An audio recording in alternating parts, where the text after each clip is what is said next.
Peace and welcome to the culture here on the Black Star Network. I'm your host, Farajii. Thank you so much for tuning in and being a part of the conversation.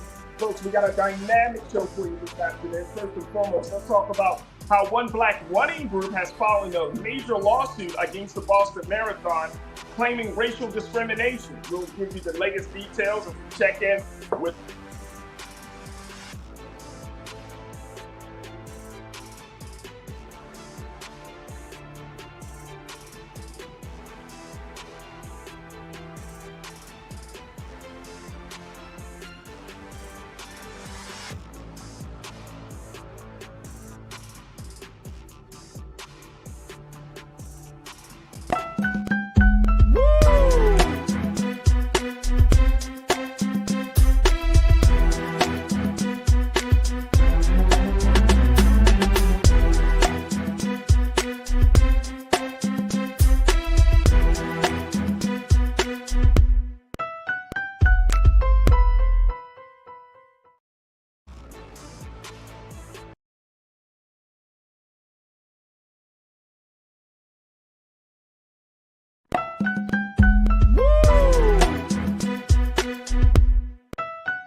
Fanbase is pioneering a new era of social media for the creator economy. This next generation social media app with over 600,000 users is raising $17 million, and now is your chance to invest. For details on how to invest, visit startengine.com/fanbase or scan the QR code. Another way we're giving you the freedom to be you without limits. Black Star Network is here. Oh, no punch! I'm real revolutionary right now. Thank you for being the voice of Black America. All momentum we have now, we have to keep this going. The video looks phenomenal. See, there's a difference between Black Star Network and black-owned media and something like CNN. You can't be black-owned media and be scared. It's time to be smart. Bring your eyeballs home. You dig?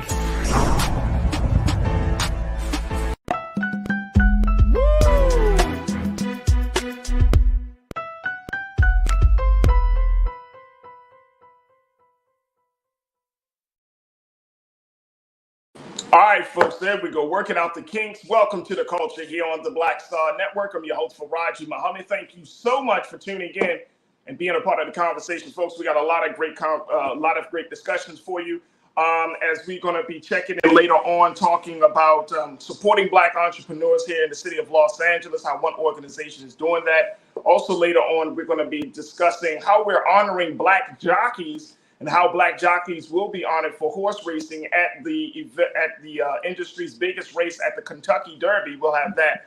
But first, let's check in with our sister Amber Webb-Sims, who's an attorney, co-host of the Broke-ish podcast.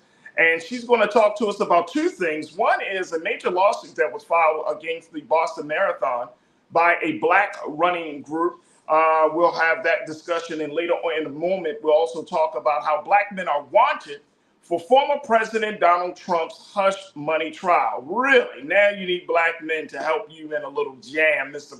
Former President? Okay. All right, let's check in with my sister Amber, who's always bringing us her insight and, of course, some of her legal expertise on the issues. Amber, welcome back to the culture. How are you this afternoon? I'm good. How are you? Thank you for having me. Oh, absolutely. Always a pleasure to have you. All right, let's first talk a little bit about this black running group that has filed a major lawsuit against the Boston Marathon. This is the group of the Trailblazers Running Company, and they're filing a lawsuit. The Lawyers for Civil Rights, LCR, filed the suit on behalf of Trailblazers Running Company against the Newton Police Department and the Boston Athletic Association. And let me just share with folks what this means and what does this lawsuit entails. Take a look at this. This quote one, thank you. That the LCR filed this lawsuit against Trailblazers Running Company, against Newton Police Department, BAA, Boston Athletic Association, asking the court to enjoin racial profiling and harassment against the running group and its members, in addition The group seeks redress for emotional distress and trauma caused by last year's racial profiling incident here. And, you know, this is an issue that we're seeing.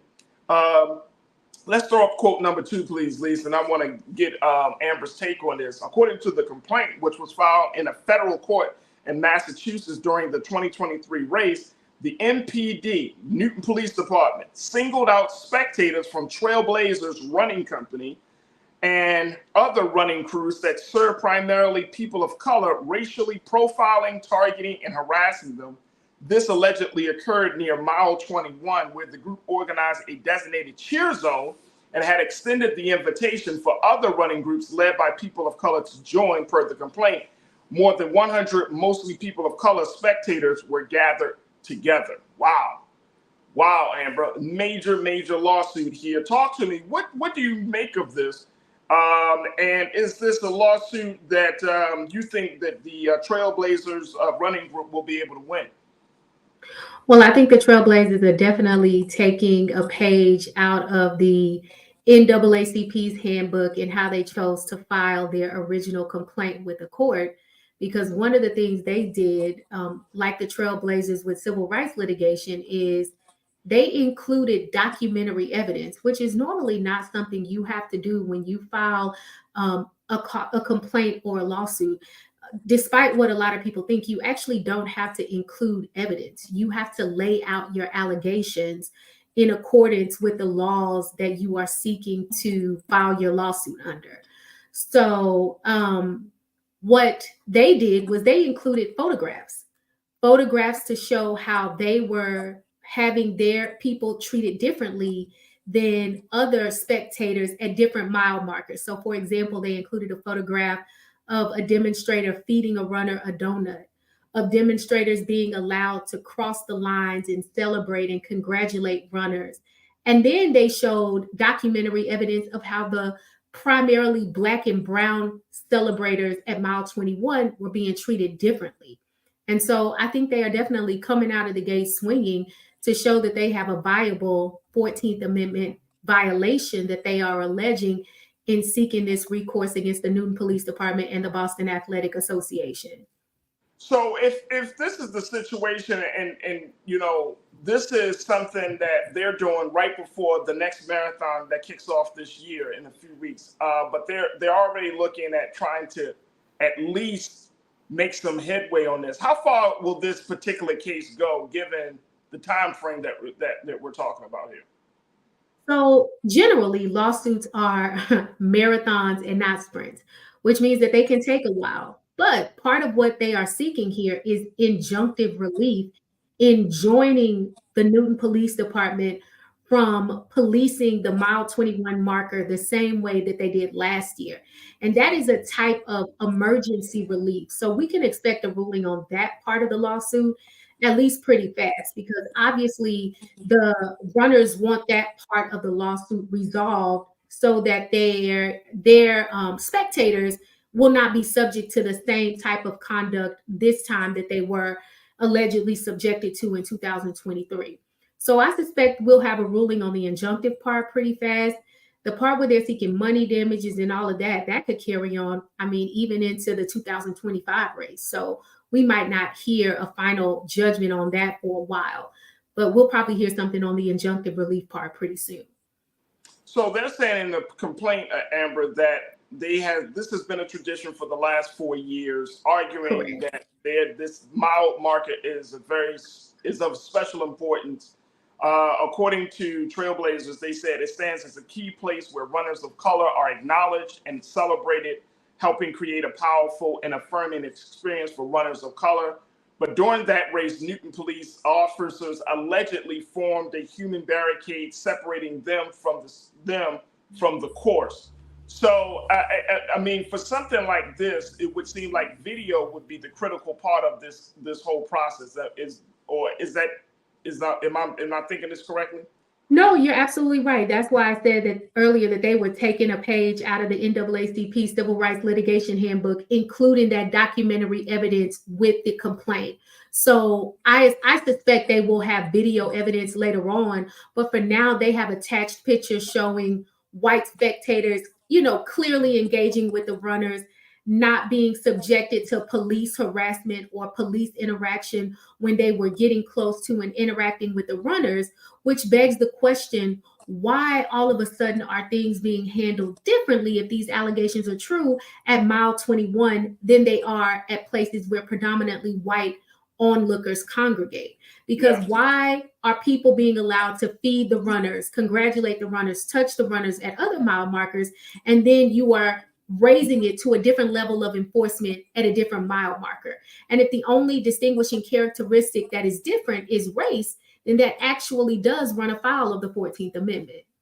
All right, we're going to take another quick pause. When we come forward, let's continue to talk a little bit about this. Plus, Amber, I got to get your take on this effort from Trump's lawyers in this hush money trial, this criminal trial, where they are actually seeking Black men to be on the jury. Child.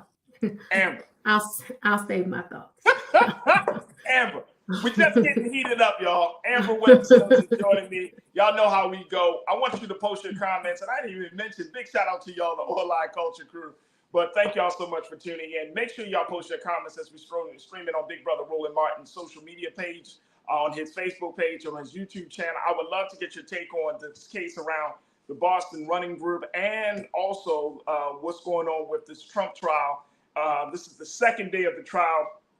Jury selection started yesterday, and so we're talking about it. I want to get your take on it. So stay with us. We still got a lot more to cover here with Amber Webb Sims and you right here on The Culture on the Black Star Network.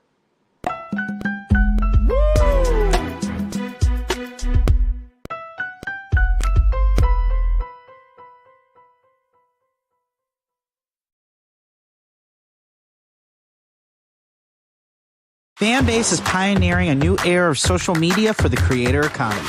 This next generation social media app with over 600,000 users is raising $17 million, and now is your chance to invest. For details on how to invest, visit startengine.com/fanbase or scan the QR code. Another way we're giving you the freedom to be you without limits.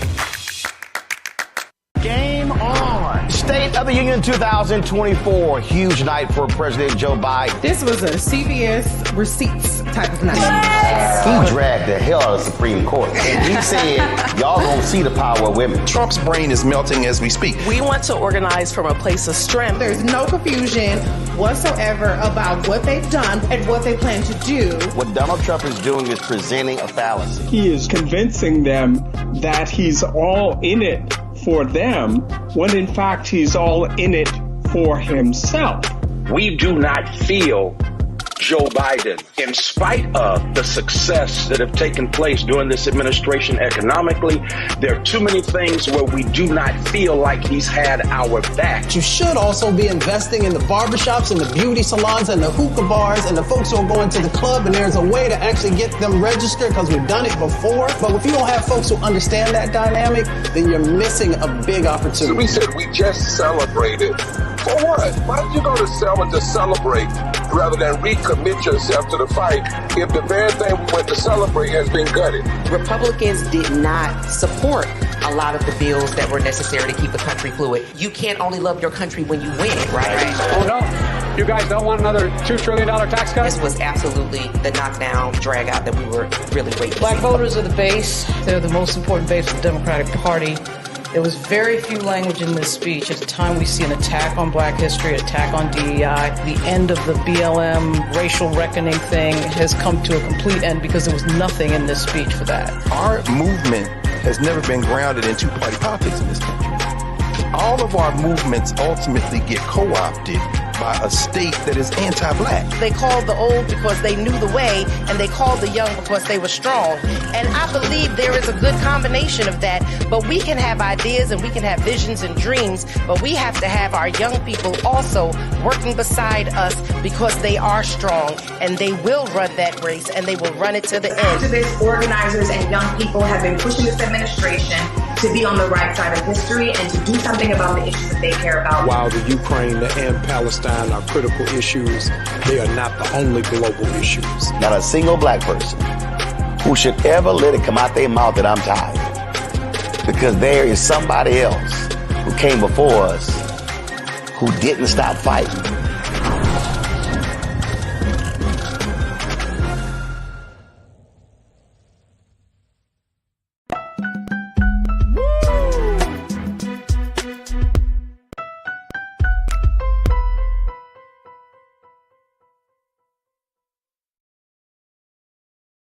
All right, folks, welcome back to The Culture here on the Black Star Network. I'm your host, Farajii. Thank you so much for tuning in and being a part of the conversation. We've been checking in with my sister, Amber Webb-Sims, who's an attorney and co-host of the Broke-ish podcast that can be heard on all streaming platforms. And Amber was just bringing us up to speed and giving us some understanding and insight about this case with the Boston running group Trailblazers, as they have filed a lawsuit just a few days ahead of the 2024 Boston Marathon, alleging that their 14th Amendment rights were violated during last year's race. So my question to you, Amber, is: do you think that this is going to create the type of change? You know, the conversation right now about, if you talk to folks about Boston and how Black folks have historically been treated in Boston, racism is at the central part of those conversations. Do you think this will push the needle any further, that it will open up the doors for some different discussions about Boston and its culture? Well, yeah, I think that this definitely creates the possibility for that, because remember, the federal lawsuit not only creates the opportunity for there to be money damages, but the federal judges have a lot of latitude in creating frameworks to create a pathway for future accountability, and so they can, for example, order the Newton Police Department to turn over certain data, to turn over certain information about how they are policing, who they are arresting, to ensure compliance with whatever federal ruling comes down. So, I mean, it's not a perfect solution. In a perfect world, we really want to overhaul and a reimagining of policing, right? Because we know that American policing is rotten to its core and is a direct linear descendant of chattel slavery. But in the meantime and in between time, it is important for groups like Trailblazers to ring the alarm on the federal level when they feel like there are instances of racialized policing happening, because really that's the best recourse we have right now. Absolutely. Absolutely. And it's going to be interesting to see how the city of Boston is moving forward. I remember hearing the mayor talking a little bit, and this was some months ago, where the mayor apologized to the Black community for its racist policies of segregation and redlining and all of those things. So it seems like there could potentially be some accountability that the city of Boston may take. But when you have entrenched racism, deep-seated racism, it takes time before you can uproot that. And even in a simple thing of a running event, how it can be just something simple to being something very, very complex. And I think that's the interesting part about this story, that it's just a running event. Like, why make it a big deal if runners are saying, look, we want to use this mile marker, we want to create a cheer zone, and then, and you still like, oh no, we're going to do a balloon arch here, we're going to make it harder for Black, spectators and Black runners to intermingle with the crowd. And it's just like, bro, we got to fight for every single inch of respect and humanity. And there's always this underlying fear, like, well, it's going to be returned, it's going to be reciprocated. And it's like, no, it's not. We just want to be respected as the human beings that we are, and we deserve that. Exactly. And I will say, because a lot of times when these types of lawsuits are filed, Black people particularly are accused of being overreactive. We are accused of running to court. But the Trailblazers had several conversations with the Newton Police Department, with the Boston Athletic Association leading up to this lawsuit. And they were not able to reach an agreement. And the chief of the Newton Police Department stated with his whole chest that he stood by everything that he did. And so in cases like this, where you talked about, for example, the level at which policing is entrenched, it's very difficult sometimes to get the state actors to recognize the extent to which their behavior is problematic, which oftentimes leave people no choice but to pursue the court as the only alternative to get meaningful change to occur. Absolutely. Absolutely. This is, like I said, we're going to have to keep our eyes on it as we look at this situation. Well, folks, we're going to take another quick pause. When we come forward, Amber, let's talk about how President Trump's defense team in his hush money trial are taking on a new strategy, and that is to look for Black men to sit on the jury, as a juror. Wow. Really? This is going to be interesting. We'll talk a little bit about this defense strategy and a whole lot more as we bring some coverage of the hush money trial, the criminal trial that President Trump is in, that started earlier this week. Folks, stay with us. It's The Culture here on the Black Star Network.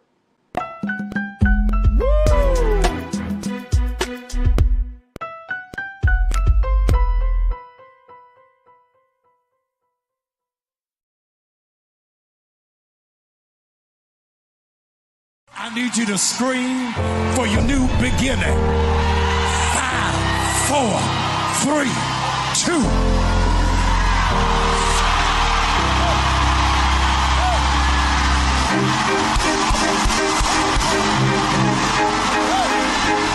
I need you to shout for it. I need you to shout for it. It won't always be like this. Sooner or later, it's gonna work in your brother's favor, in your sister's favor. They shall not die. They shall not die. They shall not die. I want you to embrace somebody and tell them welcome to the greatest season of your life. Hug somebody, welcome.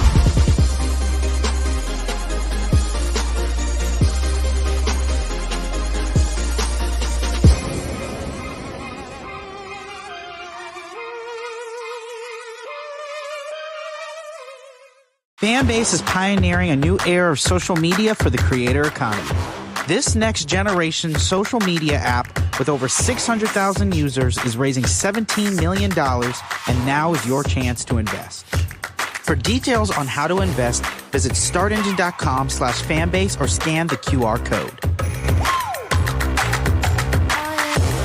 Another way we're giving you the freedom to be you without limits.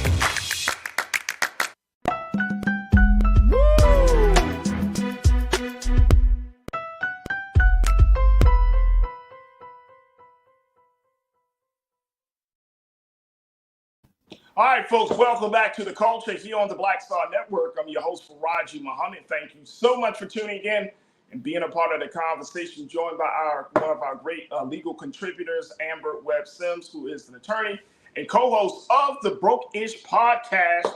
And y'all make sure y'all tune in to Amber, because she's always got something to say, talking about the stuff that's just broke-ish, the broke stuff. So I'm so happy to have my sister joining me. All right, so let's talk about defense strategies. Amber, this is right in your neck of the woods. Yes, yes. But this is the weirdest defense strategy I think I've heard before in a long time, right? It's not that weird. Say it again? It's not that weird, and I'm going to tell you why, but go ahead and finish. You want to tell me why? All right, so here's the situation, y'all. Former President Donald Trump, we all know that his hush money trial started yesterday. They are in the jury selection phase of this trial. Now, the defense strategy, those who are the lawyers for Trump are saying, how can we ensure that we get an acquittal in this criminal trial? Hey, I know. How about we reach out and try to get as many Black men on the jury, because Black men pay porn stars? I'm not sure. Anyway, this is a very real strategy that that President Trump's defense attorneys have started to do, as they're seeking young Black men jurors who they believe could be persuaded to acquit the former president It was reported in the New York Times on this past Sunday that the lawyers are hoping to spot sympathizers and will focus on younger Black men and white working class men to be on the jury. Now, Amber, I want to give you a chance to go in and do what you do best, which is, what the hell kind of strategy is that? And how racist is that? That you want to try? This is the same guy, and I'm going to just put this in a proper context. Trump is the same guy that when stuff happens with Black men, he's the first to say that, you know what, we're animals, we're lower than, we're scum, we're doing all of these things. He talks so bad, he denigrates our very existence. But you want us to sit on the jury to hear your story and to be a potential sympathizers? Yes. Okay, talk to me, Amber. What's going on here? So I'm gonna tell you why. This is a very well-known strategy. I'm a former family violence prosecutor, and there are a certain sliver of cases where particularly Black men are thought to be very effective jurors, according to a lot of juror research. And one of those types of cases are cases that have to do with interpersonal dynamics between men and women. And there are a lot of practitioners, lawyers, trial practitioners who play on the pathology that is deeply rooted in the Black community. That's sort of what happens in our house stays in our house. So when something happens between a man and a woman, it's supposed to stay between that man and that woman.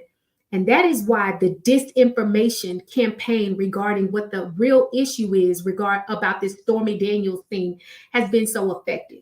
Trump's team has done a masterful job of making this about, well, it's not illegal to pay somebody hush money. If he wants to give that woman money to keep an affair private, that's his business. And so that is a trope and a pathology they are trying to play off of. However, that is not the legal issue. The legal issue is not that he paid someone to keep an affair private. It is that the funds were paid and then illegally mischaracterized as election funds when they were paid back to Michael Cohen, Trump's former attorney. So right. Donald Trump had his former attorney take out a HELOC, a home equity line of credit, to pay it so that it would fly under the radar because loans are not income according to the federal government. So he took the loan out, paid her, and then when he was reimbursed by the Trump campaign, that happened out of campaign finance money. And those funds were characterized as reimbursements for legal, legitimate campaign expenditures. And that is the issue.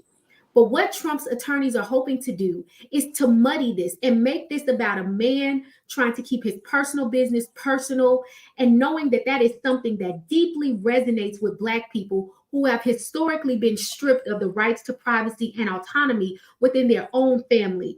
And so this idea of keeping personal business personal deeply appeals to Black male jurors particularly. They are trying to play on that trope to distract from what the real issue is. So I'm trying to understand. Amber. Where does Black men? Where does trying to bring Black men onto the jury have to do with this? Is this because it seems a little? I'm offended because you're trying to say that as a man, I'm supposed to ride with another man who's trying to keep his personal affairs private. Right. That's exactly what they think. That men so it's are supposed to be like, hey, men do men things, and we cover up with one another.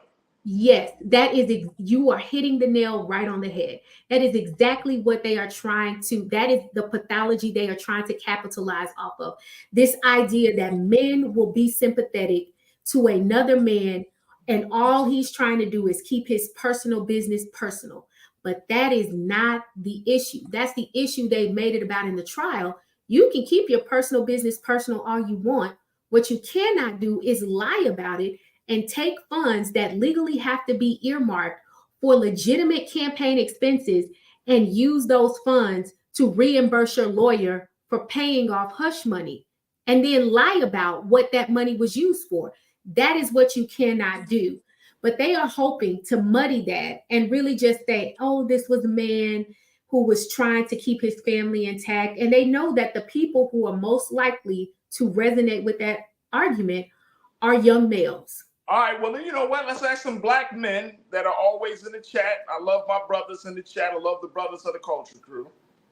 Guys, is this the case? Do you think that this is a good strategy for Trump's defense attorneys to take on to try to get an acquittal? And, you know, it makes me go back to two things. It makes me go back to that staged appearance that we saw at Chick-fil-A with Trump in Atlanta. It was staged, folks. And it also makes me go back to the comment when Trump made saying that because he was indicted and going through all these legal challenges, that black folks would understand. Hey, man, like, we have a similarity. We got something in common. I got problems with the legal system. You got problems with the legal system. So, hey, I'm your guy. And you know, I think a lot of times in cases like this, I think it is very, very important, one, that we remember who we're talking about. We're talking about the same man that took out a full-page ad in the New York Times years ago, slamming the former Central Park Five, now the exonerated Five, and calling them all types of names outside of who they are, and basically saying that they were responsible for that tragedy, which they weren't. And creating a campaign of hatred around this. This is the same guy that does it. Now, that was back in the 80s.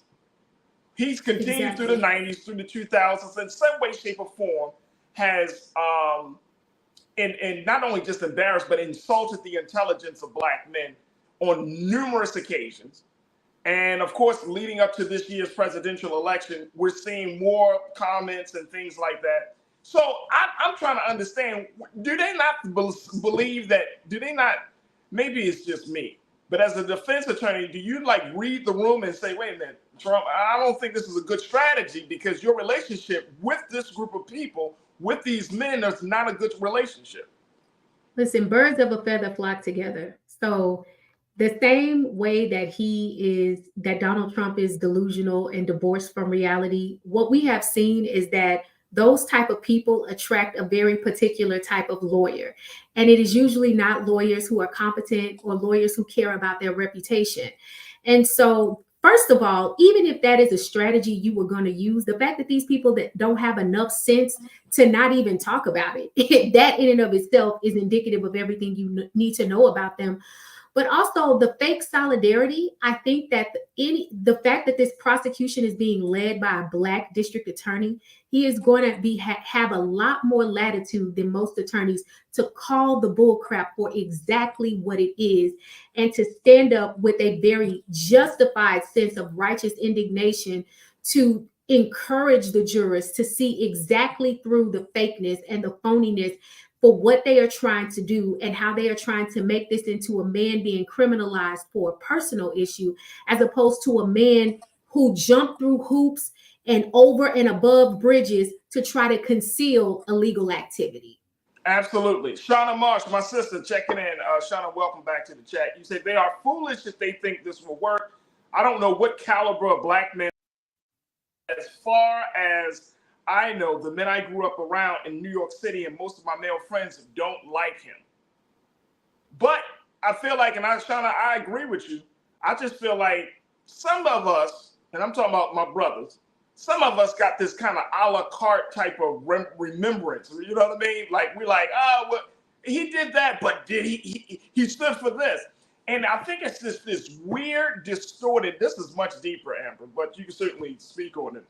But I feel like this is this weird, distorted view of masculinity and manhood that's at play here. Just as much as this is a racist trope, right? There's this ugly distortion of what manhood looks like. If you're talking about, first, bro, you cheating on your wife. So, okay, yeah, people cheat every day. But how many black men do you know is going to be like, you know what?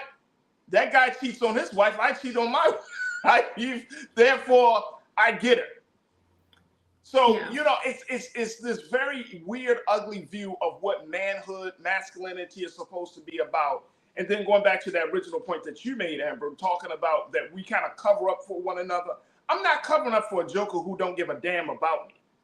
Yes, absolutely. And I think this is also a place where, again, we forget that intersectionality matters. So in as much as he is trying to capitalize off of maleness and the bonds of maleness, he forgets that there is a very real way that Black men experience life in this country that white men do not. And so before any of the men on this jury are men, the adjective that precedes that is Black.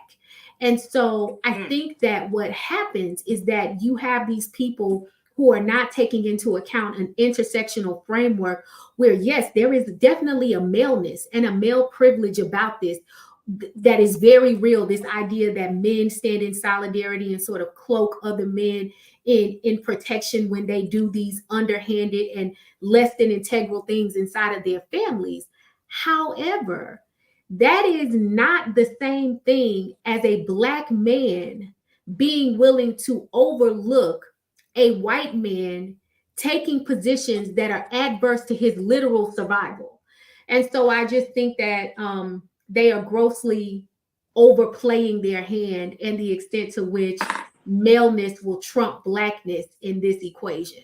I like how you said it. Maleness will trump Blackness. You're pretty good with the words. I like how you said it. Look, we're going to take a quick pause. When we come forward, more conversations, get more comments from you. Stay with us, folks. It's The Culture here on the Black Star Network.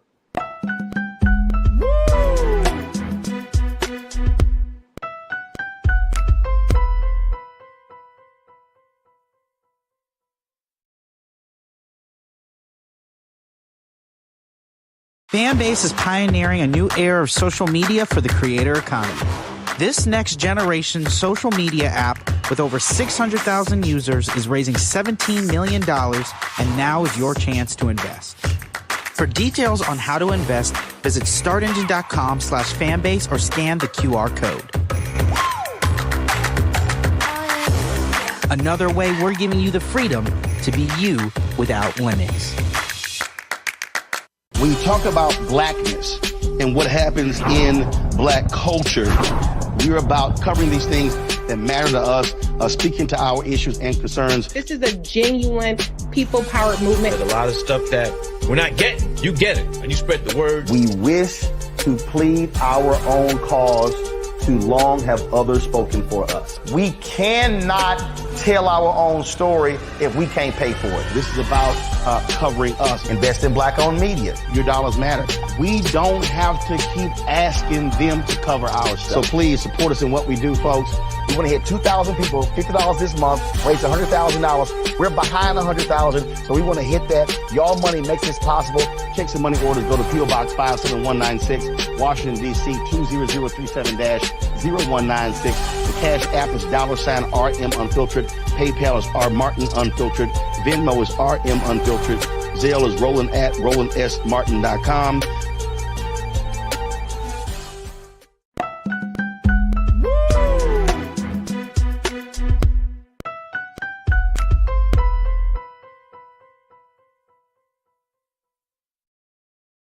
All right, folks, welcome back to The Culture here on the Black Star Network. I'm your host, Farajii Muhammad, checking in with my sister, Amber Webb Sims, attorney and co-host of the Broke-ish podcast.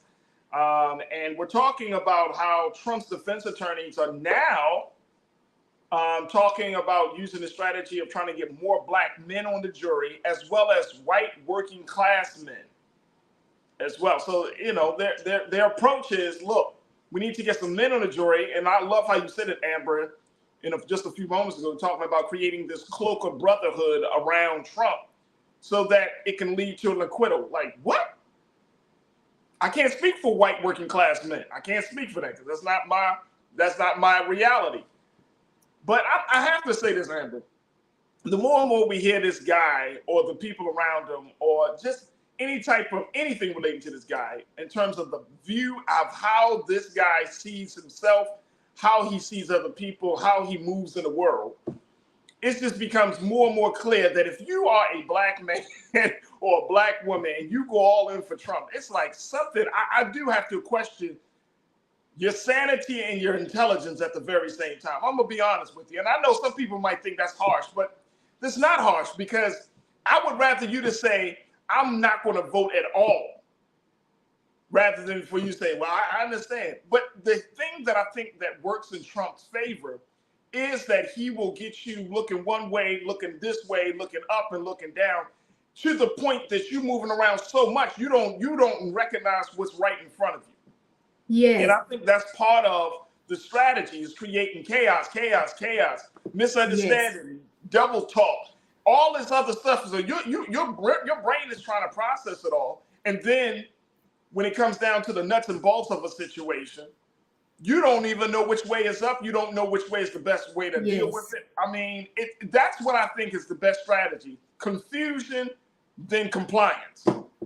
Yes. And I also want to just say to the people who are trying to miss the point and be intentionally obtuse, is that Trump's attorneys are targeting the same demography of jurors, the same demographic that defense attorneys in domestic violence cases target. The same jurors they're going after are the same jurors that criminal defense attorneys go after in domestic violence cases. They go after working class white men and black males because they believe that those are the men and those are the jurors who are most likely to say, that don't got nothing to do with me. If they want to fight, they're the most likely to acquit a criminal defendant in those types of cases. So be very clear about what is happening. Be very clear the strategy that they are using. Be very clear where they have placed this and how they are trying to do this, because it tells you everything you need to know about who this person is. Right. That, you know what? I never knew that. Yes, that the most jurors statistically who are most likely to acquit in domestic violence cases are black males between 18 and 35 and working class white males. Those are the jurors in the demographic most likely to find that the state has not met its burden of proof in domestic violence offenses and acquit male criminal defendants. Wow. Yes. You put me on to something there, Amber. Yes. Wow. And you know what? It speaks to me. This goes through a much larger picture than Trump as an individual, but it speaks to the culture of domestic violence, rape culture in this country, right? That as men, we have embraced it to some degree. We've embraced some level of rape culture and abuse, and it takes for us to be very intentional in our thinking and for us to be very intentional in our own consciousness that we don't continue to either advocate for it or that we don't even, because it's about power. Rape is not about sex. It's about power. Yes. And if you look at, and now that you said that, it kind of makes sense, because black men, we don't feel like we have power we don't feel like we have power in our homes, in our communities, and in the world. So when you're talking about power, then you're talking about the same thing for white working class men right now, where white working class men say, oh, I got to get my country back. I don't have any power. I used to be on top. I used to have the privilege. Now that's being challenged. That's being challenged by black women. That's being challenged by this new consciousness that's emerging in this country. So it speaks volumes, but I think it goes back to what I said, like that rape culture, that now we even have to ask ourselves the question, are we normalizing certain behaviors and certain mindsets that opens the door for domestic violence to happen, for infidelity to happen, for disrespect of women to happen? Are we just doing this to ourselves as men? That's exactly right. And we have to interrogate a lot of the things that we believed for so long, like what happens between a man and a woman stays between a man and a woman. What happens in the house stays in the house. A lot of those pathologies are the exact pathologies that attorneys play on in strategies like this. Well, it's none of our business what happens between that man and that woman. If she wants to take his money and not say anything, that doesn't have anything to do with me. I'm not going to get involved in that. That's their business. If that man wants to pay that lady and then she doesn't say anything, it's not my business where the money comes from. Well, no, it's not our business where the money comes from when it is properly and legally designated. But when you go through steps to illegally conceal campaign finance monies that are donated by people to fuel a public campaign, that is illegal. And that is why we have to keep making the main thing the main thing. But his attorneys, like you said, are going to do a very good job probably of trying to make a muck, trying to confuse the issue and make this about a situation between a man and a woman that is personal, that has nothing to do with law enforcement. And then very quickly, we got about 30 seconds left, but I want to get your take. Like, how far, or how successful? Because some of the critics that was written that against this strategy, saying that this is insane, that this is not working. But as a lawyer who understands jury selection and who understands this process, and I don't know how many of those individuals that were quoted in the article understood that this is not just about Trump, but in all domestic violence cases, black men and white working class men are often the go-to people. So how far do you think that this strategy will go? How successful do you think this will be for the defense attorneys of Trump? Well, I think if the prosecution stays vigilant, because we have to remember, juries are not selected. People are actually deselected. So you deselect, and then who you're left with becomes your jury. And so one of the most powerful tools in an attorney's toolbox is the right to raise what is called a Batson challenge, which is based on the Supreme Court case Batson versus Kentucky, which states that it is illegal to strike a person from a jury for their race, their sex, their religious orientation.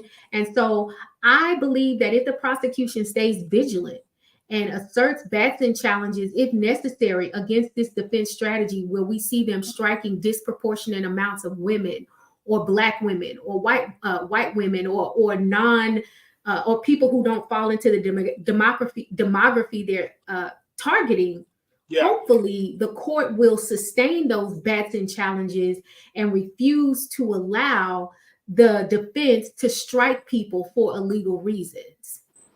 So let me ask you this question, and before we take our next pause, this is coming from Lee Royster Jr. He said, Farajii, is the Trump team capable of identifying the specific dynamics of isolating those characteristics in black men for potential jury selection? How is that done? Can you speak to that, Amber? So you have an opportunity, we call it voir dire in Texas, but voir dire is the opportunity for attorneys to be able to ask very targeted questions to jurors. And a lot of times you don't even ask questions about the issues, but you ask questions that give you indicators of whether people are the people that you want that are most likely to do what you say to do. So for example, when I tried cases, I asked people what channels they watched at night. Do you have bumper stickers on your car? What do you listen to in the radio? And so, yeah, the attorneys will be able to ask questions that will give them insight into whether or not they believe that certain people will be sort of inclined to agree with the arguments they anticipate making in the trial. Okay. This is going to be very, very interesting to see how this whole thing plays out. But I am so happy that you gave us some context and some background of how this particular strategy is used, and not just in this case, but in domestic violence cases. And it speaks volumes. It really speaks volumes about not just the issue of culture with black men and white men and rape culture, but also speaks volumes about the criminal justice system, the judiciary, the judicial system, that they have this formula that if you want to get a man who has been found guilty or who's facing allegations of guilt for mishandling, mistreating a woman, that the best course of action is like a cheat code, is to get black men and white working class men. I mean, that's pretty sad, Amber. That's very, very sad. And I think we need to have some deeper conversations about that, because we need to change that. We need to change that. The men should not be the ones to let men off of the hook when women are disrespected or mistreated or abused and all of that. Like, it can't be. Cindy D, one of our great culture crew members, she said Trump don't want any woman on the jury. We know that's the truth.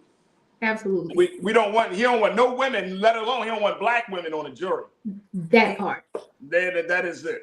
Amber Webb Sims, I appreciate you as always. Thank you so much for your legal expertise and insight. How can people find you on social media and tune into your podcast? Brokish can be found anywhere you listen to podcasts. You can follow me at Amber W. Sims on Instagram, and you can follow Brokish Podcast at Brokish Podcast. So thank you for having me, Farajii. Thank you, and we truly appreciate you, and we look forward to having you back on soon, Amber. Thank you for your time. All right, thank y'all.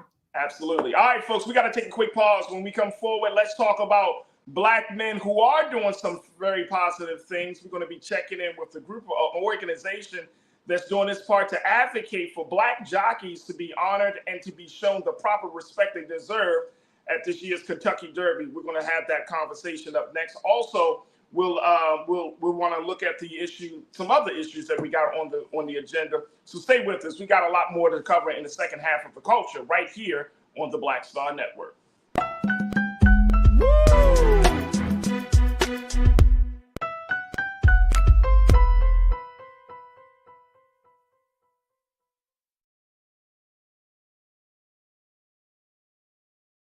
We wish to plead our own cause. Too long have others spoken for us. This is an opportunity for us to be able to speak to our issues. Y'all better understand something real quick.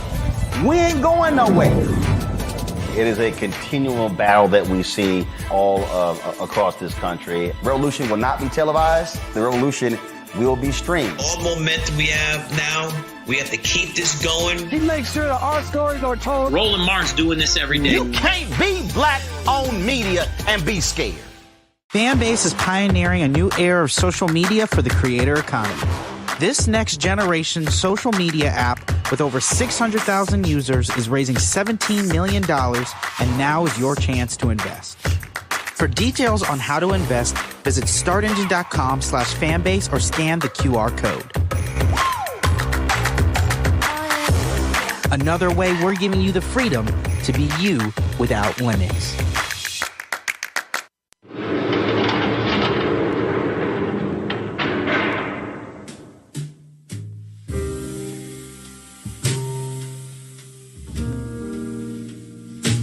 You have the right to remain silent. Anything you say can and will be used against you in a court of law. You have the right to an attorney, and if you cannot afford an attorney, one will be appointed for you.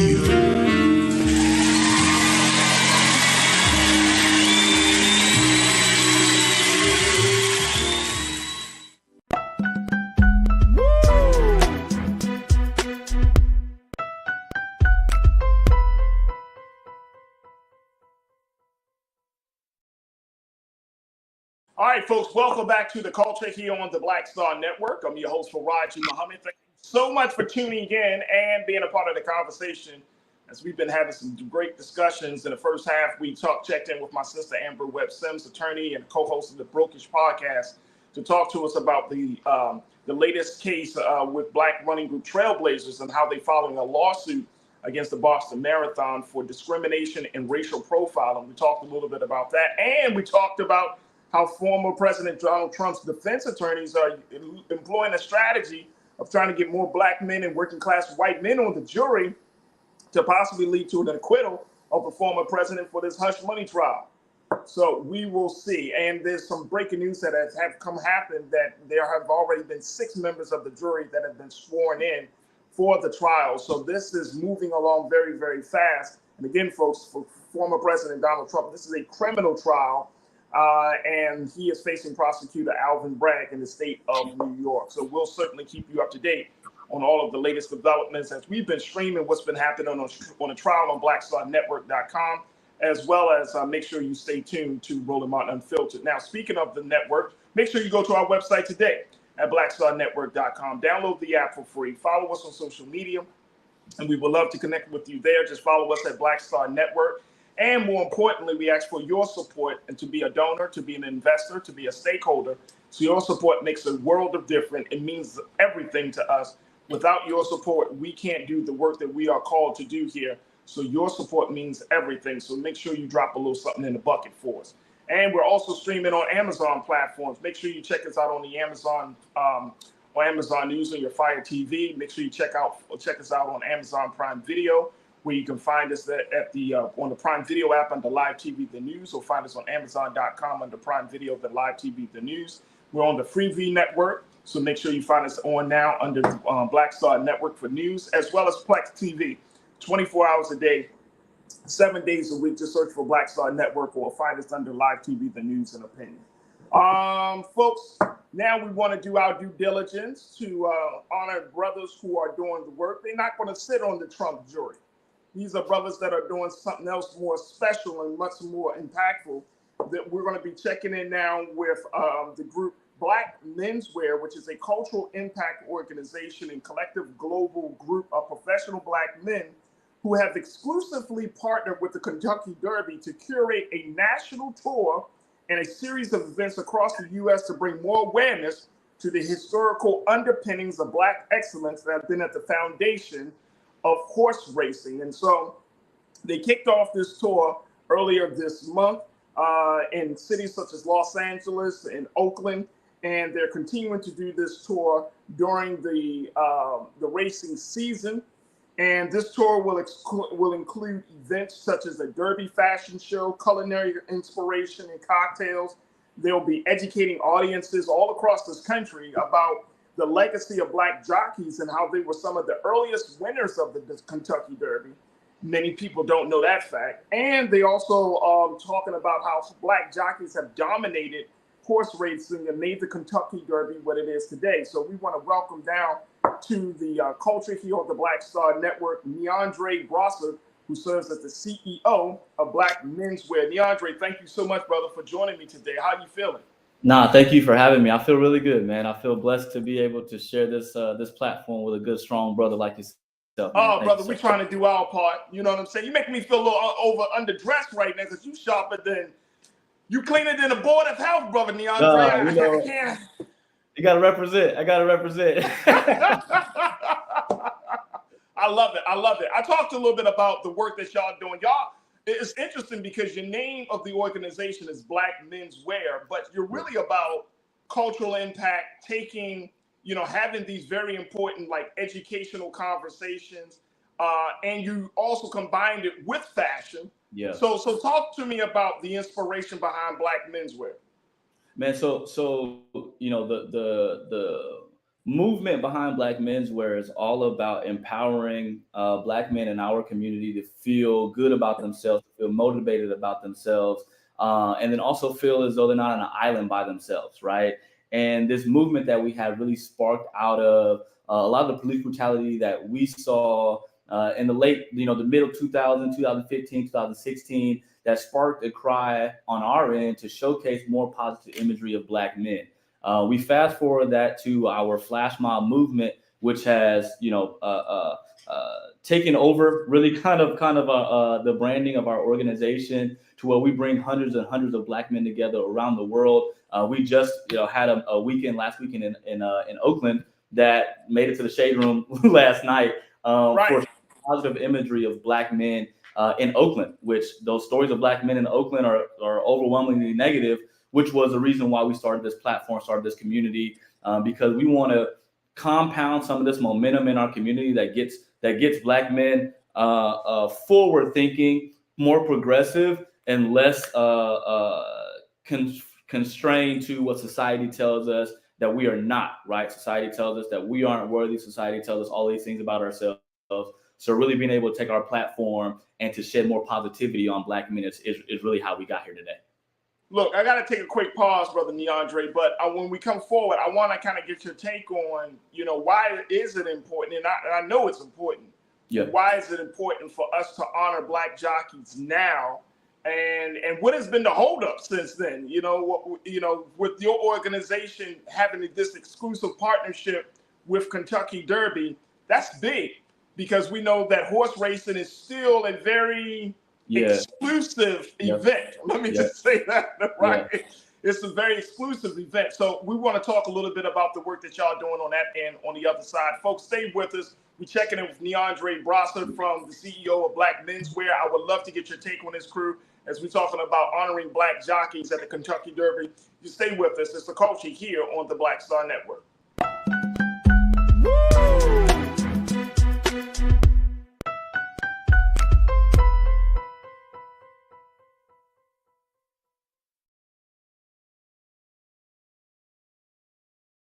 Fanbase is pioneering a new era of social media for the creator economy. This next generation social media app with over 600,000 users is raising $17 million, and now is your chance to invest. For details on how to invest, visit startengine.com/fanbase or scan the QR code. Another way we're giving you the freedom to be you without limits.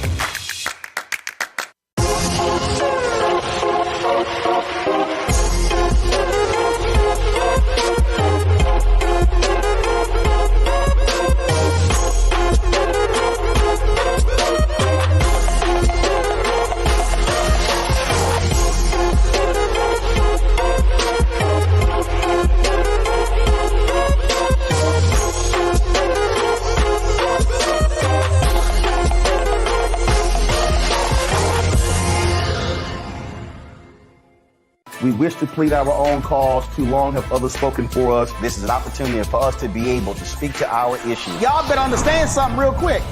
We ain't going nowhere. It is a continual battle that we see all across this country. Revolution will not be televised. The revolution will be streamed. All momentum we have now, we have to keep this going. He makes sure that our stories are told. Roland Martin's doing this every day. You can't be black-owned media and be scared.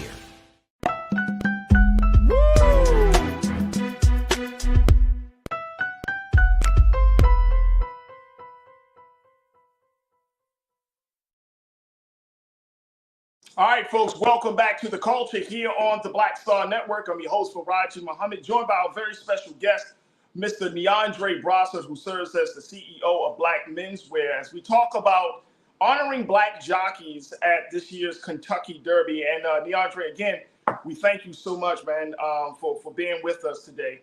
Talking about the work that y'all doing. Yes, an intersection of history,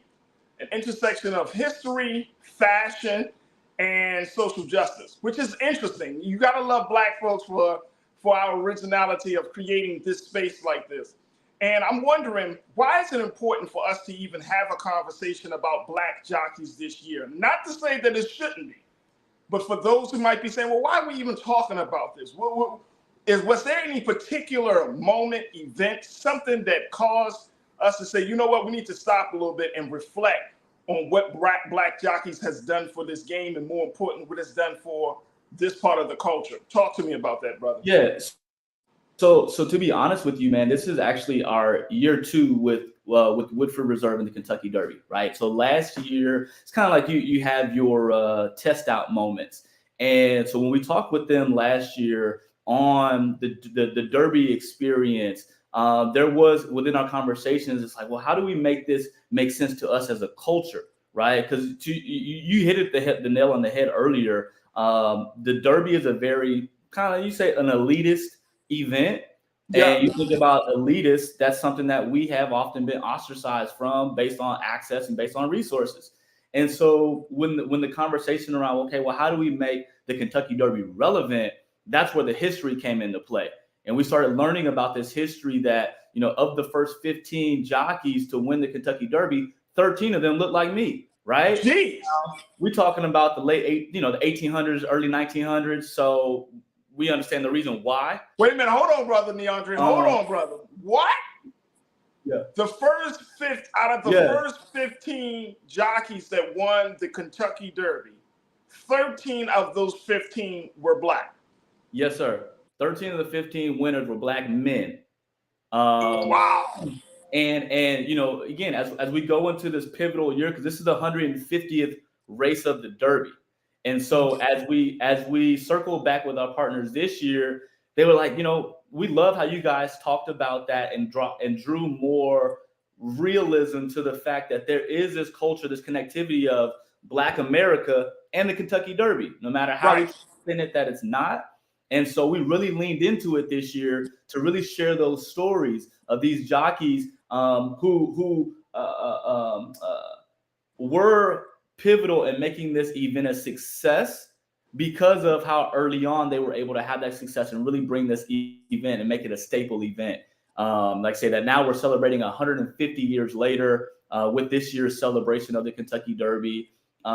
With our events that we're doing, every one of our events that you go into, you see the jockey story, right? From cutouts of the jockeys, of these individual men to share their stories in small snippets, to little booklets that we've published that highlight the Black jockey story. Our desire for this is not really to shed light on the Kentucky Derby in itself.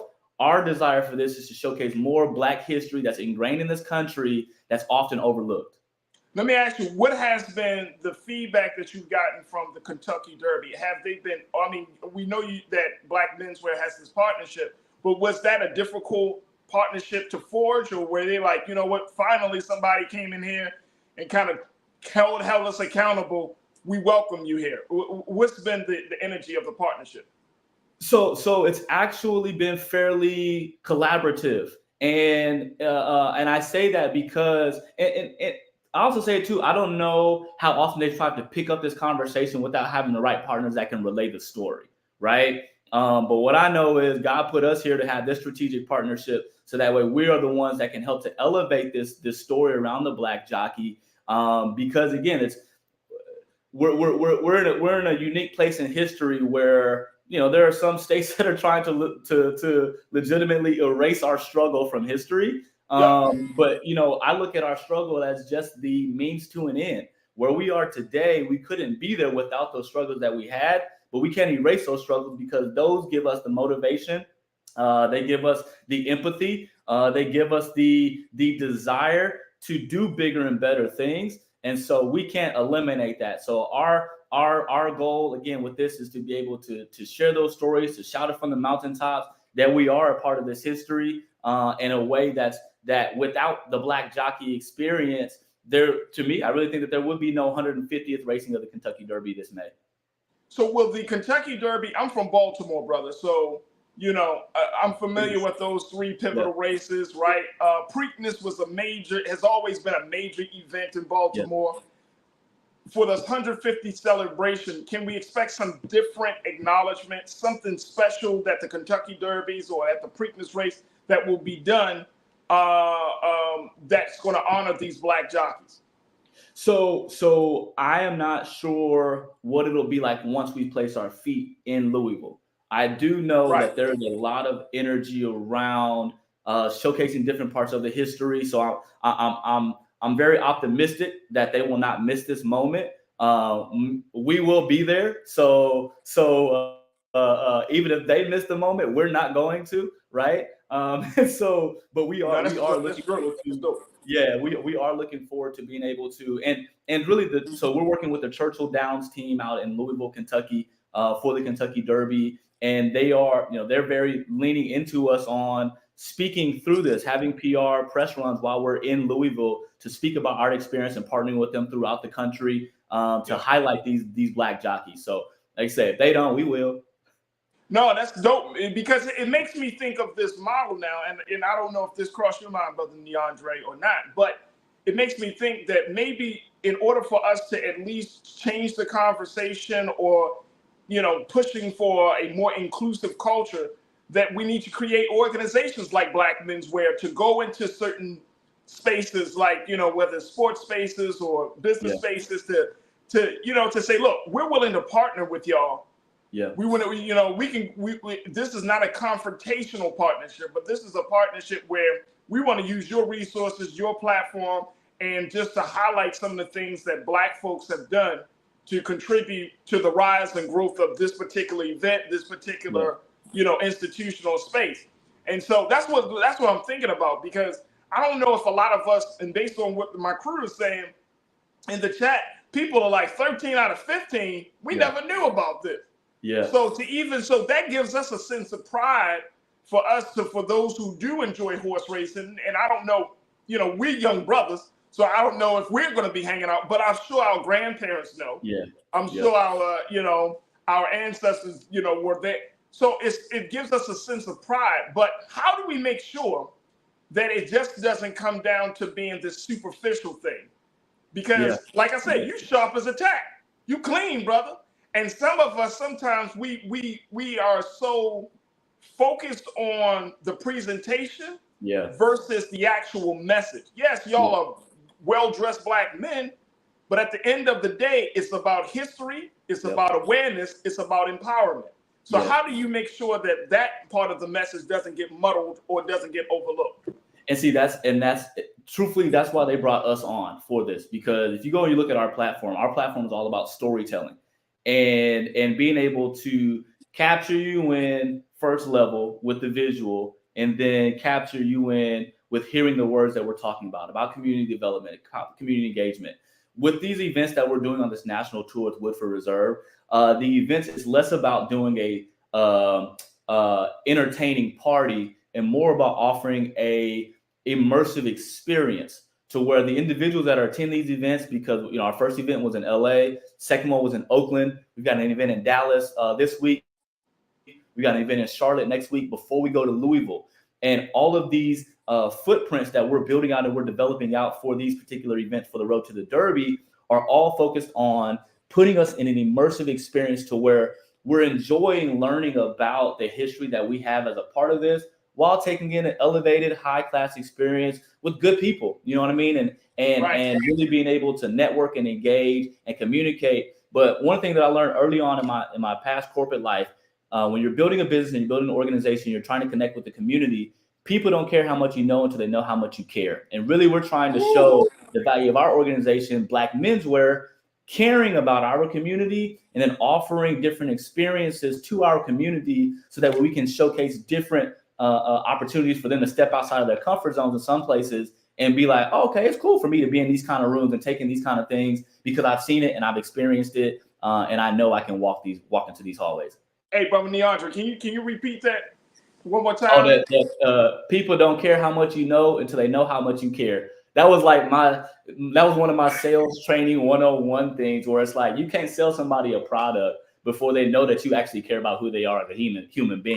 And that's what we try to relay through our strategic relationships with our brand partners. Because this Derby event, this is one of our numerous brand partners that we have that are understanding that we can actually showcase the ROI that comes with community engagement, community development. If you actually develop a community of people around what your organization stands for and develop that tie with them, you can have a product that flops, but your community will still be there with you and support you. And so that's what we're really trying to embrace with Woodford Reserve. Let us tell this story to where our community feels as though, okay, they're finally honoring who we are. Do we have a long way to go in society? Of course, but we're gonna take our wins along the way. You know what I'm saying? Right. I agree. Yeah, and so that's really what we're trying to do, is help them develop that community. I agree, brother. You talking now, man. You talking, doctor. You talking. Lee Royster Jr. Lee, you said, I think highlighting and honoring our contributions in horse racing, Kentucky Derby is extremely important. I didn't know anything about the facts that were just shared. Absolutely. You said we recently experienced this in women's collegiate basketball regarding Caitlin Clark breaking the all-time scoring record, but Pearl Moore is the scoring leader with 4,061 points. Not honored. Absolutely. Yeah. Absolutely. And I feel like very quickly, brother Neandra, that we're in a time where, and I was just having a conversation with some folks about this morning, as much as we are engaged in a lot of foolishness as a people, as a community, and in our culture, I think we're slowly, in some cases, and aggressively in others, getting out of this place because we really do yearn for something that's going to stick with us. You know what I'm saying? Like, we can stay with the ratchet stuff, and I get it. But at the end of the day, man, a lot of our people are just tired of the ratchetness. They want to know who they are, where they come from, what's the history of us in this space and that space, right? And more importantly, we want to see, okay, we want to have these conversations because we got our children behind us. Yeah. You know what I'm saying? Like, and now, like, when you come of a certain age, you want to know, like, yo, what am I leaving for my sons, my daughter? What am I leaving behind them? Because you can't leave back just some pretty words. You gotta have some history that lay the foundation for their rise and for their empowerment. So what can you speak to that for me, brother? We got about 30 seconds on it, but can you get your thoughts on that? I'll say, man, when we look at our platform, the most important thing on our platform that we hit all the time is impact over influence. Because influence, yes, we have a lot of followers on social media, right? So that gives us that influencer status. But what are we doing with that influence? How are we impacting the lives of those that either come into our spaces, come into our environments, or hear our stories, or coming up behind us? And really leaning into that impact. What am I doing to change the outcomes of those that are around us? That's where we're really looking to lean on impact. So I'll just leave it out with that, or close it out with saying impact over influence. Don't just have an influence and not do anything with it. leverage that influence to impact those that are in your communities that need to see examples of who you are and what you can do. That's the truth. Ain't that the truth? Impact over influence. I love it. Stephanie Humphrey channel. You said, thanks, Control Room. Amazing segment, Brother Farajii. Thank you for bringing Brother Neandre on. Absolutely. My sister Lana, you said the models need to have on the baddest derby attire and hats. We are the flow they want. You want us there, watch us show up and take it back over. Come on, Lana. Lana is always for black love and excellence, man. I was about to say, I can't wait to get there and walk through because they gonna definitely know I'm there. Once my feet touch that, oh, who's that? Who that brother over there? Yeah, for sure. Hey, look, Neandre. What type of menswear, what type of fashion y'all gonna be exhibiting at the look at? You can tell when a black man he hold himself like, look. I'm about to drop some stuff that y'all ain't never seen, some colors that y'all never thought. And the Derby it's a safe space to wear their Easter suit on a day that's not Easter. You know what I mean? Oh, come on, brother. Really, come on now. Come on, come on, man.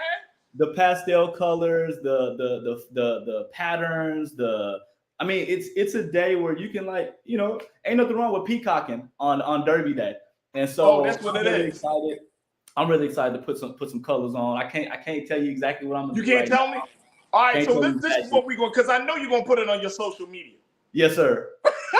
Yes, sir. All right, Neandre, talk about give us your social media, give us the social media for Black Menswear, because you got a new follower in me, brother, because I want to see y'all. I want to see y'all sharp and clean. So give us the detail. Yes. So the platform is Black Menswear at Black Menswear. Our website is blackmenswear.com. My personal page is Mr. Mister Broussard, Broussard, on Instagram as well. You can find us on LinkedIn as well. But again, we're very excited to connect with more followers, to continue to grow this movement that we have, because it's necessary to feel comfortable in your skin, and that's what we're trying to do. Hey, look, we got another great culture crew member, my brother, Pastor Damon Blissett. He said, Farajii, tell Neandre to hit GQ Unlimited in Louisville, Kentucky, my old spot. So he wants you to go check that out, GQ Unlimited. Yeah, man, I'm really excited. Well, look, brother Neandre, I just want to say thank you so much. More important, just having this conversation, the work that Black Menswear is doing to bring awareness to the importance of Black jockeys and at the big race of the Kentucky Derby.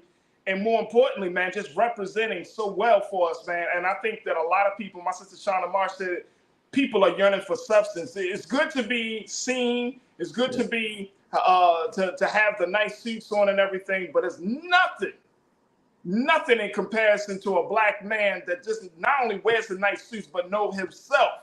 For sure. And has some level of some consciousness, and he brings that, he shares that, he offers that, and he redefines that within the culture. Man, oh man, brother Neandre, thank you so much, brother, for being so good for the culture. Once again, give out the website so folks can join you on your national tour.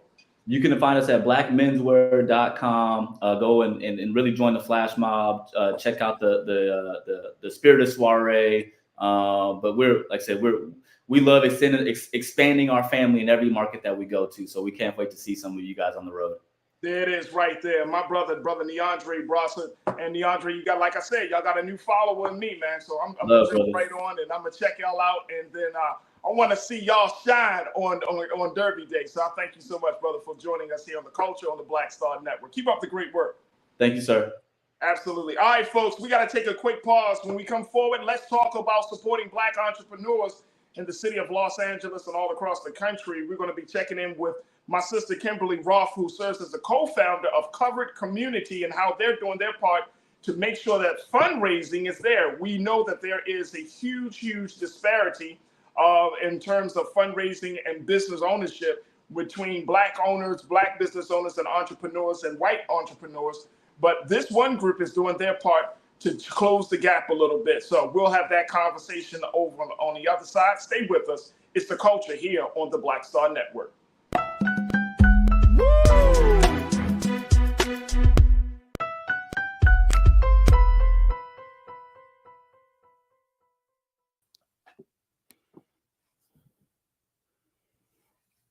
Fanbase is pioneering a new era of social media for the creator economy. This next generation social media app with over 600,000 users is raising $17 million, and now is your chance to invest. For details on how to invest, visit startengine.com/fanbase or scan the QR code. Another way we're giving you the freedom to be you without limits.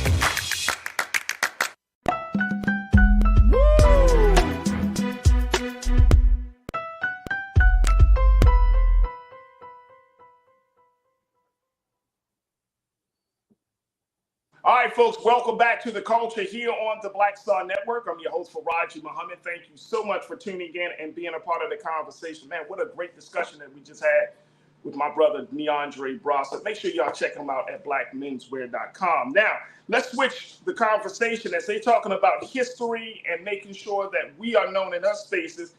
We got another challenge that we're facing. And we talked about a little bit about this last week as we talk about the disparity in funding and supporting entrepreneurs, particularly Black entrepreneurs. Well, there's one organization here in the city of Los Angeles that's doing their part to bridge the gap. They are a nonprofit Los Angeles-based organization by the name of Covered Community, and they're working in partnership with the University of Southern California to award $3 million to provide entrepreneurial training to underserved entrepreneurs in the state of California, particularly here in Los Angeles. And joining me now is the co-founder of Covered Community, Kimberly Rolfe. Kimberly, thank you so much for joining me. How are you this afternoon? Thank you so much for having me. I am doing well and definitely excited to be here to have this conversation with you.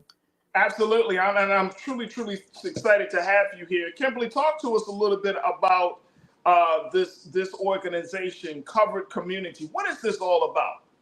So Covered Community was founded in 2015, and the goal was to improve the health and the wealth of the community. And ultimately, we founded from Covered Community what we call the Southern California Virtual Business Center, which our goal was simply to improve the financial position of the communities that we serve.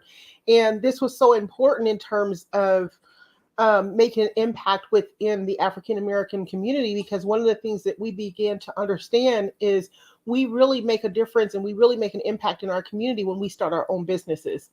And being an entrepreneur since I was 13 years old, I understood, how important it is to have businesses in our community that can hire people within our community and ultimately create jobs that create careers that ultimately give people an opportunity to become homeowners and own their own communities.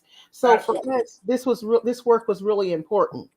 This is very important. And there's a lot of conversation right now, Kimberly, as you know, around fundraising, around supporting Black entrepreneurs, particularly Black women who are in the space as entrepreneurs. What, first and foremost, as you see this ongoing battle, as you see that there are people and forces that are against the rise of Black entrepreneurs, what do you see happening over the next 3 to 5 years? Is the landscape going to be more welcoming to Black entrepreneurs, or should we expect to see more challenges?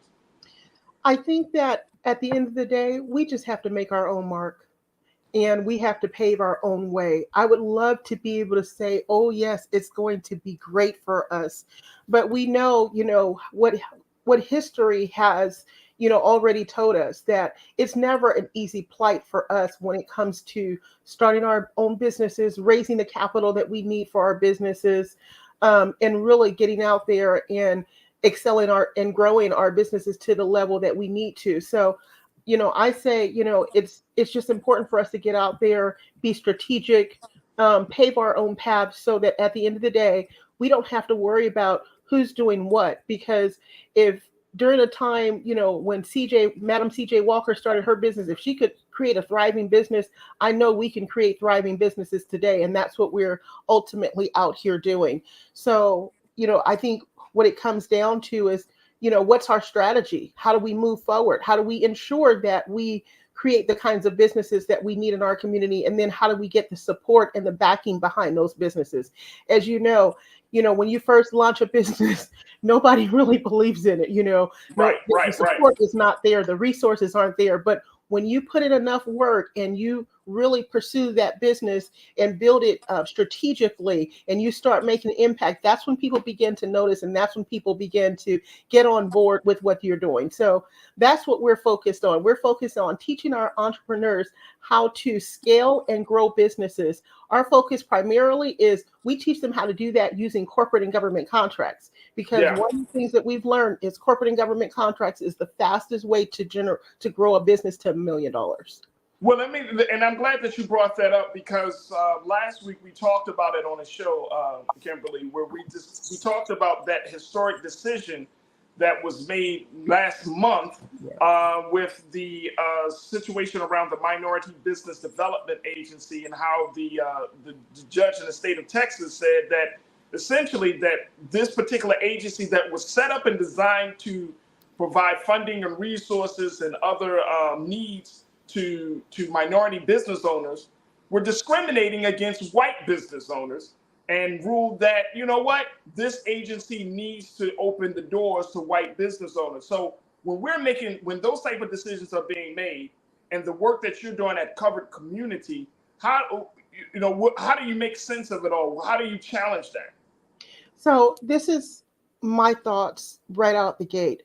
I always ask the question whenever I'm in front of an audience or I'm speaking to people: when did diversity exclude people? I always thought diversity was an opportunity to give everyone a seat at the table. So when we start talking about diversity is a way to exclude different groups, I just don't subscribe to that. And I think that the approach and the mindset that we have to take is recognizing that we're going to fight and we're going to push for diversity so that we continue as business owners to have a seat at the table. But it was never the intention of diversity, equity, inclusion, or any of those type programs to exclude anyone.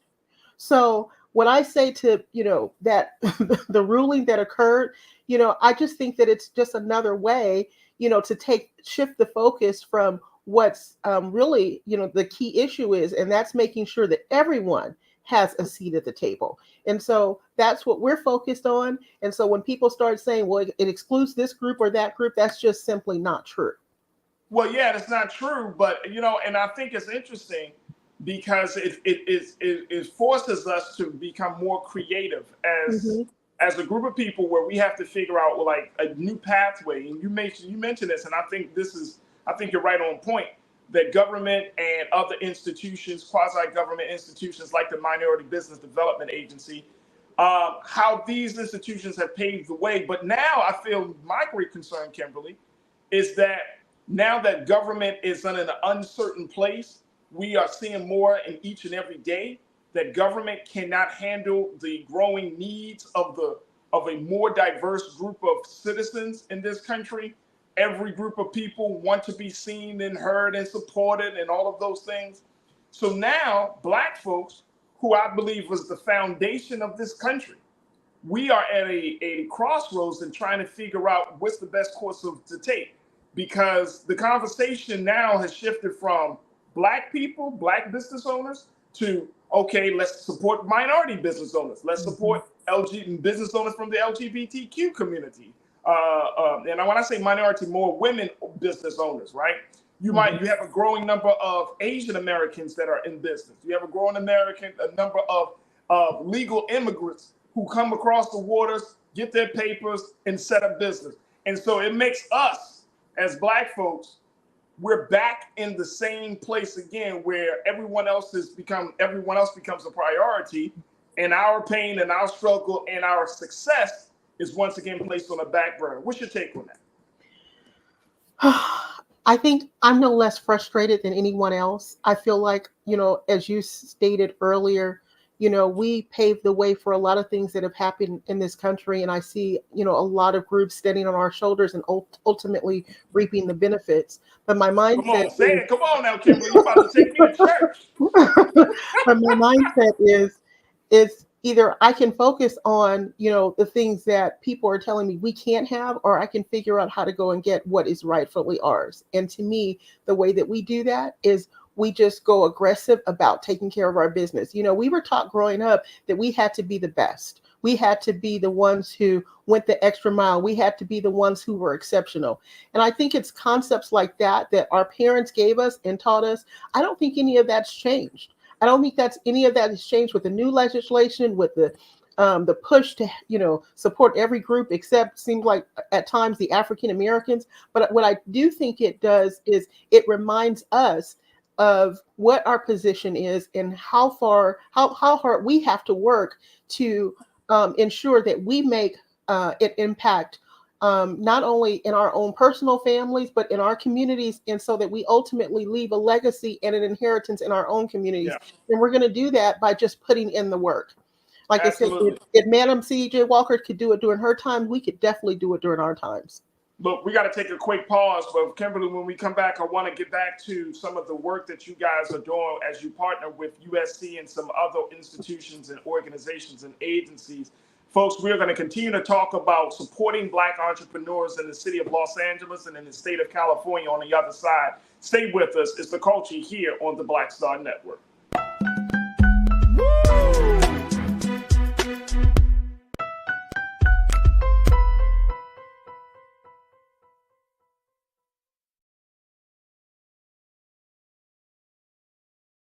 Fanbase is pioneering a new era of social media for the creator economy. This next generation social media app with over 600,000 users is raising $17 million, and now is your chance to invest. For details on how to invest, visit startengine.com/fanbase or scan the QR code. Another way we're giving you the freedom to be you without limits.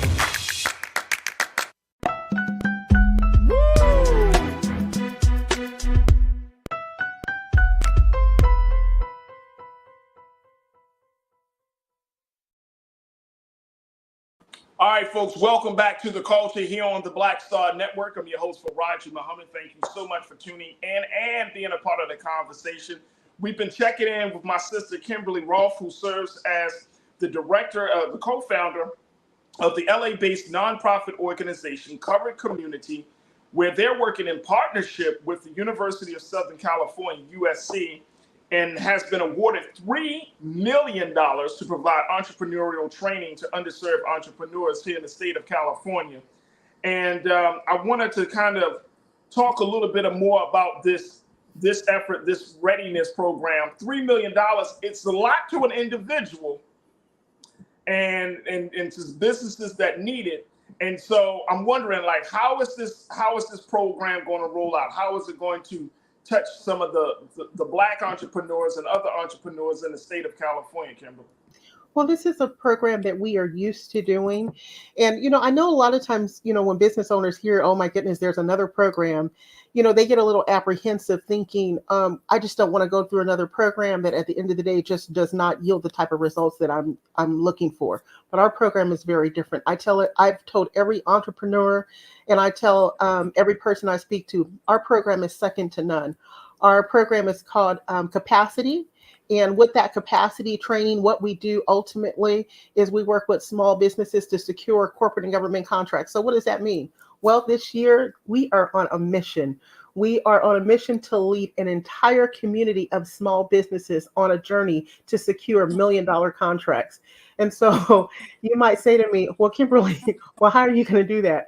Well, first and foremost, while I am one of the co-founders of Covered Community, the other side to that is many years ago, not only have I always worked under contracts, but I secured my first $1 million contract. And as I secured my first $1 million contract, I began to teach other small businesses exactly what they needed to do in order to get there. So I could take them step by step. And a matter of fact, not only did I teach it in a class, but I eventually wrote a book called Capacity, the Roadmap to Secure Corporate and Government Contracts.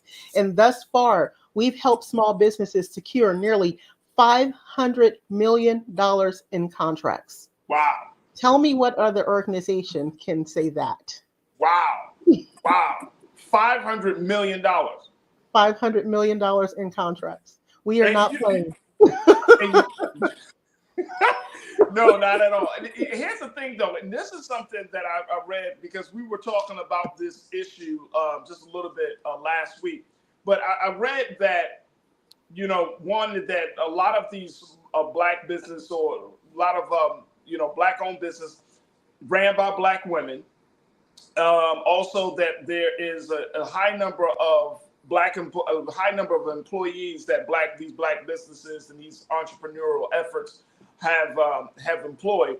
So I'm wondering, in terms of that level of impact, what kind of impact will that have on the California state revenue, or what kind of impact will that have on a city like Los Angeles, where you have and I know this might be surprising to some folks, but LA is only composed of 8 to 9% Black people. Back in the day, there were a lot more, but now there are a lot less.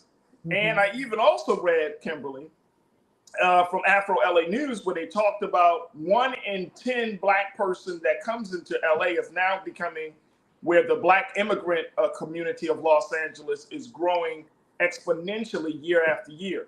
So how does that all play into empowering these type of programs with these efforts? How will they empower these communities to really revitalize the Black community and entrepreneurs here in LA? Well, as you know, LA is a very expensive place to live. You don't say, man. And because LA, boy. You gotta pay for this sunshine. Right. And because it's such an expensive place to live, it's gotten to the point where, you've got a lot of African Americans who have just moved out of the city and seek places, obviously, that are more affordable to live, because maybe they don't want to go to work, and every dollar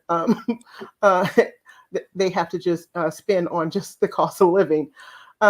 So it's getting to the point that LA is a place where you can't just live here with a job. Most people have some sort of side gig, or those who are really thriving have a business. So it's really getting to the point where it's a place where you need your own business, or you need some sort of significant side gig in order to really be able to survive where we live. So when you talk about impact, the impact that it makes is huge, because when I can take you from, let's say like the reentry population, I can take you from maybe being in a situation where you had no control over your life, and now starting a business, rebuilding your life, and getting to the point where you're completely financially sustained, and as well as eventually independent. Well, that changes everything. That's a game changer. It's not only a game changer for you, but it's a game changer for your family. I like to think about one business owner that we worked with who went through our program as a 60-year-old woman who had been in business nearly 20 years in janitorial services. She talked about how she had just gotten her GED, and she complained all the way through my program. Within 4 months of going through our program, we had taught her how to pitch. She pitched for a $5 million contract. So, and won it. Wow. And so now, within 4 months? Within 4 months. And now all she does is sing our praises because she said, Kimberly, I complained because I barely got my GED, and your program was like doing a master's in contracting. I said, but if you stick with us, we're going to teach you what you need to know in order to take your business to a whole nother level. I'm not in this to just, have a program. I win contracts. I still win contracts. But if I can make an impact and a difference in my community, if I can begin to show other business owners how you too can change not only the trajectory of your family, but your community, that's what we're looking to do. That's what we're aiming for. And that's why our program is so impactful, and it has results that are unusual. And I love to hear stories like that, and I'm glad that that's being done. I want to get a sense of, from you, Kimberly, we have been talking about the power, the value of Black businesses for years, right? Yes. Especially since Obama has been in office, right? Mm-hmm. We've been talking about this for some time. But now we have, when you look at the numbers, we know that Black businesses, y'all have made a mark. Entrepreneurs, Black entrepreneurs particularly, have made a mark on the industry, on the marketplace, and all of that good stuff. But how do we create businesses that are going to lead to the liberation of Black people in other areas, right? Where it's not just about bringing in money for profit, but it's about bringing in money that we can start to use to invest in other things, maybe a for-profit business can help to fund a nonprofit business that can help to fund a community initiative, and creating a pipeline of support for the community, right? It's good that we do have Black businesses in the community, but I'm from Baltimore, live out in LA. So we can have the food spot, the little clothing retail spot. We might have the incense spot, like we got down in Leimert Park. You know what I'm saying? Like we might have all of these different things, right?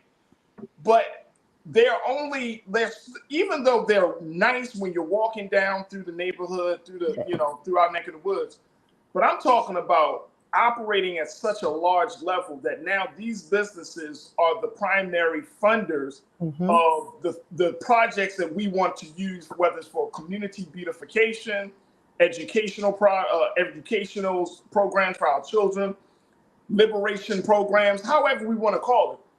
But how do we get to that place? Because we're bringing money in, and money is coming out of our community each and every day. Yes. But what's not staying in our community is a changing of culture, new institutions that will help to empower the community.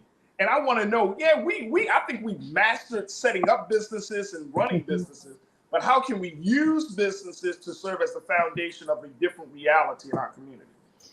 I love this question. And the reason I love this question because it's important for us, as you stated, we can't just create businesses that support ourselves.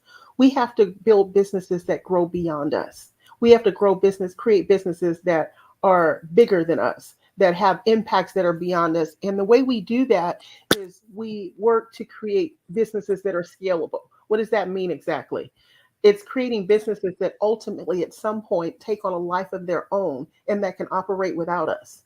That means businesses that have systems that can continue to scale and grow so that it's just not in Leimert Park, but you're actually starting a business that can be in every city throughout this state and this country. And that's one of the reasons why we partnered with University of Southern California. I was actually a professor at USC in the Marshall School of Business when I developed this program. I owned my own accounting firm at the time. And one of the things that I began to teach and share with students was about scaling a business. Because scaling a business is not just simply opening the local retail store and saying, "Hey, let me see how many clothing items I can schedule. I can sell." It's about figuring out, how do I create this clothing store on a national and an international level, so that not only am I in business, this to support myself, but I'm creating a business that is nationally and internationally known, and that grows to the point where we have to hire people from almost every city we work in or wherever we have warehouses, etc. So we're taking that model and essentially training our businesses so that they actually have the capacity to be able to create businesses that are so much bigger and so much grander than just the little mom and pops. So being able to utilize, for instance, some of our USC resources, professors, experts who actually know business is really what's becoming a game changer for a lot of the businesses that go through our program. This sounds like a phenomenal opportunity. It's exceptional. And we don't have to say it again, Kimberly. It's exceptional.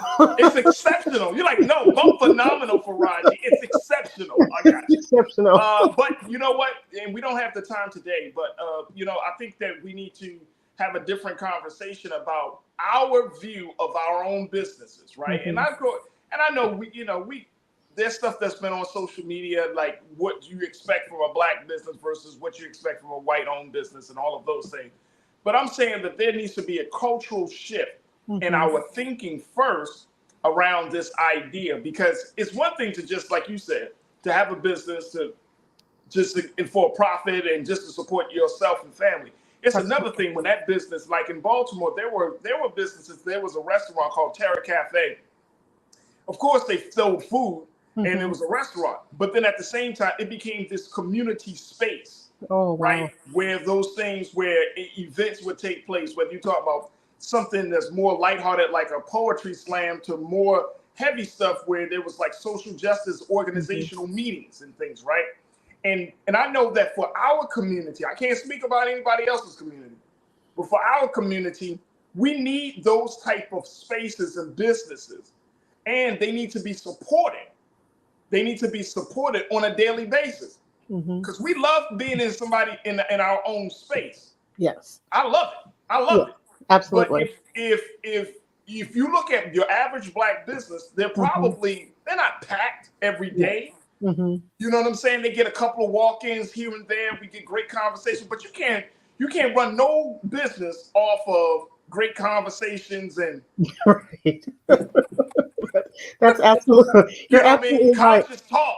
You can't run no business off of that. You're absolutely right. And I think you make so many great points. You know, keep in mind that oftentimes African Americans will start service-based businesses, food-based businesses, because they're a lower barrier of entry. So it's easier for us to access those businesses. And I recognize that. And I recognize oftentimes, you know, those tend to be the hub of our community. But I think where our focus is, we're looking to build $1 million enterprises with our community, because at the end of the day, we all know that there's one thing that speaks louder than any words, and that's the power of the dollar. Yep. The more we can create enterprises that impact our community, that employ our communities, that support our communities, that's where we're going to make the biggest difference. No, I agree with you wholeheartedly. And for us to look back, you talking about history, and as we wrap up, talk about history, those businesses in the back in the day, they understood their role. Their role was not just to get money, but those businesses was an outgrowth of our own understanding of where we are supposed to go. They knew that they were just a small link in the chain. Absolutely. That the business was a part of the liberation struggle. The business was a part of the fight for freedom, justice, and equality. The business was a part of economic empowerment and growth and development. So they understood that, right? And I think we can go back to those lessons, go back to looking at those businesses and say, you know what? Let's generate a culture around that. Kimberly, this has been fantastic to have the conversation. How can people learn more about this opportunity? They can go to scvirtualbusinesscenter.com. Like think of it like Southern California, scvirtualbusinesscenter.com. It talks about all of our different programs. We have a cohort that is starting, you guys, in a week. So definitely go on our website, register. Again, we're leading an entire community of small businesses on a journey to become $1 million suppliers. If this is something you think you want to do, go ahead and join us. You can go to coveredcommunity.com. It's also going to get you to our Southern California Virtual Business Center, where we are doing all of the training. And again, I'm looking for businesses that want to make an impact in our community by becoming $1 million suppliers, million dollar enterprises that ultimately employ and support our communities. There it is right there. Kimberly Rolfe, who serves as the co-founder of Covered Community, doing some fantastic work with USC and other organizations and institutions. Kimberly, thank you so much for being with me today and having this conversation and essentially being so good for the culture. Thank you so much for having me. I appreciate it. Absolutely. All right, folks, that's going to do it for us. I thank each and every one of you. Big shout out to you as the online culture crew. I cannot thank you enough. I see you, Lana. Lana, you always showing us love and so much support, and I thank you so much. Lee Royce, I see you. Sean, I see you. Who else we got? Pastor Damon Bassett, I see you. Cindy D, Ming Lee, all of y'all. Thank you, thank you, thank you. If you enjoyed the content, make sure you go to our website today at theblackstarnetwork.com. Download the app for free. Follow us on social media at Black Star Network, and we ask you to be investors, supporters, stakeholders in this process.